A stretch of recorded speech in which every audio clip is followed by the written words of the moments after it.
Hey, everybody. I hope y'all are doing good. I wanted to get on and share my testimony. Um, it's been really hard out here for all of us, especially when it comes to employment. Many of us are really just waiting and we're seeking God for an open door. There's a sister in Christ. God blessed her with a job on her birthday. So I thought that was just so amazing. God always loves to surprise his children, his daughters, his sons. Um, and so for me, I've been staying afloat by working seasonal jobs. There's been times I had to do buy now, pay later. I had to take out loans, y'all. I don't recommend that. Um, so what ends up happening is I had applied for a particular position with a company that I had applied to multiple times, and each time, y'all, I kid you not, they rejected me. I kept getting rejected, rejected, rejected. At this time, we're going with someone else. You know how it is. And so another opportunity presented itself, and so I went ahead and I applied. And then shortly after, they wanted me to do an assessment. However, close to the end of the assessment, I began to just, say, you know what, I'm not even going to finish this. I'm just going to, be done. And I tapped out.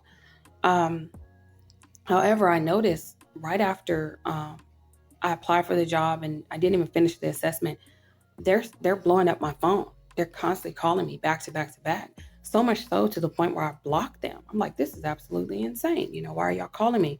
You're not going to hire me because I didn't even finish the assessment. I walked away. And so they're calling me back to back. And of course, I did have to block them because it was just getting annoying. And so probably 3 or 4 days later, I get an email. Now, during this time after I blocked them, I'm still actively looking for a job because, again, they kept rejecting me. So I'm like, what's the point? Why are you doing this again, girl? Um, and so what ends up happening is I get an email from them this time. And in the email, she's basically letting me know the position they're hiring for and they're urgently hiring. And it also had a script attached to it. And so I'm reading through the script and I'm like, okay, this sounds like something I could do. This sounds like something I actually would enjoy doing. And so I went ahead and I emailed her back and I said, I am available. However, she wanted me to go ahead and finish the assessment that I didn't complete and finish the entire job application process. And so I went ahead and I did that. I emailed her back and I told her, hey, I did everything that you needed me to do. And then she started to call me. I didn't even know she was calling because remember, I blocked them. I blocked their phone number because of them excessively calling me. And so she ended up emailing me and she says, I'm trying to call you so we can go ahead and do the interview. However, every time I call you, it goes straight to your voicemail. And I'm like, why in the world is this happening? So I'm like looking at my phone, trying to figure out, why is it going straight to voicemail? What do I do? And then it dawned on me, you block them, remember? And so I had to unblock them. And as I'm messaging her to tell her what happened, she called me. And so instantly I'm like, oh my gosh, I can't tell her I blocked them. That's not going to be a good look. And so I said something along the lines of, I'm so sorry I wasn't able to talk to you earlier. And I said, it's so nice to finally talk to you, just to kind of shift the conversation away from the fact that she kept calling me and I wasn't picking up. And so instantly she just jumps into interview mode and she's interviewing me. And then as we're talking, she says, are you able to log onto your computer right now? And she tells me that she wants me to go ahead and set up my account. And so she sends me this link. I click on it via email and then I set up my account with their company. And then all of a sudden she says, are you able to log on to Microsoft Teams? She said, don't worry, I'm going to schedule you for your second interview. And I'm thinking, okay, yeah, we can go ahead and get the interview going. I don't even know what day the interview is going to be. And then she lets me know we're going to do the interview right now. And I'm like, oh, okay. And so she called me. We did the first interview. And then she wanted to move into the second interview, which had to be done on Microsoft Teams. And so now I'm on camera. She sees me. I don't see her, but she's talking to me and she's asking me questions. What would you do if a customer was irate? Have you ever had a situation where and she's just doing all of that, right? And so after all of that, she wanted me to read the script. And so I went ahead and I read the script and she was pleased. And by the end of the second interview, she said, congratulations, you got the job. And I'm like, oh, okay, great, thank you. And then she said, we're going to go ahead now and move you on to the onboarding specialist. And I'm like, onboarding specialist? This is moving pretty quick. So now we go to the onboarding specialist. She transfers me over, and the onboarding specialist is basically giving me the same rundown of the job that the recruiter gave me when we first had our phone conversation. And she's just basically telling me, do you consent to this? Do you consent to that? And I'm just telling her verbally, yes, I consent. Yes, I will be in training for the whole day. I do not have any appointments or anything coming up that's going to affect training. Now, y'all, all of this is a work from home position. Okay. So during training, they really need you there to learn everything you need to learn in order to take the calls once you go into production. And so after that, onboarding specialist, she tells me, okay, we're going to go ahead and have you sign the offer letter. And I'm like, oh, okay. So I signed the offer letter. And right after the offer letter, she said, now we're going to do the background check. And then after the background check, you can go ahead and do your I-9. So everything, y'all, just started to move rapidly.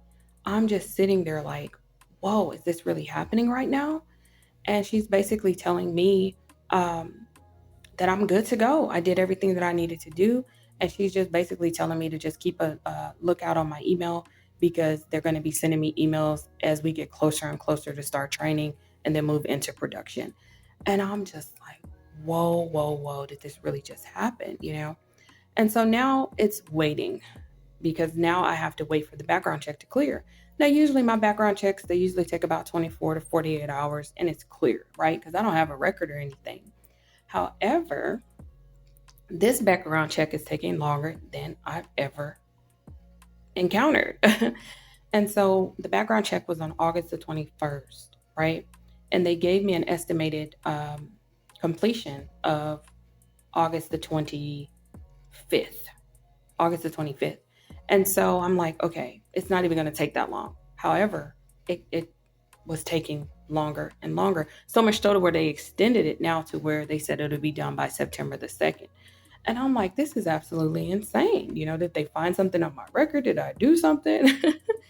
But with this particular background they were running, it actually was involving the courts. And so sometimes when it's a background check that involves the courts, they have to have what's called a runner that goes up to the court because they have to get them to, I guess, manually review your information to see if there's any misdemeanors, felonies, or anything else. Y'all, they were doing a thorough background check on me. And so I'm praying and I'm getting irate, I'm getting upset, and I'm like, God, what's taking so long? It's never taken this long. And I'm praying for God to advance it, to accelerate the time, and nothing's changing, nothing's moving. And so I just felt like God wanted me to just wait, be patient, surrender, surrender. And I finally did. And I said, you know what, God, I'm just going to act like this opportunity was never even presented to me. I'm just going to move on with my day. And lo and behold, today was the day the background check cleared and everything passed. There was nothing on my record. So I have no idea what took it so long. But y'all, I'm sharing this testimony because I just want to encourage anybody out there. You may be applying for multiple jobs. It may even be with a company that declined you, in the past. Give it another shot. Go for it. That's what I did. And I'm telling y'all, when I look back in my candidate home profile, I had applied probably over 15 times and they declined me every single time. But this particular time, they were chasing me down. They were hunting me down. They were looking for me. So it wasn't me chasing them. It wasn't me going after them. And so when something is for you, there's nothing that can stop it from being for you. And so I really do hope that this encourages somebody. Don't give up on God.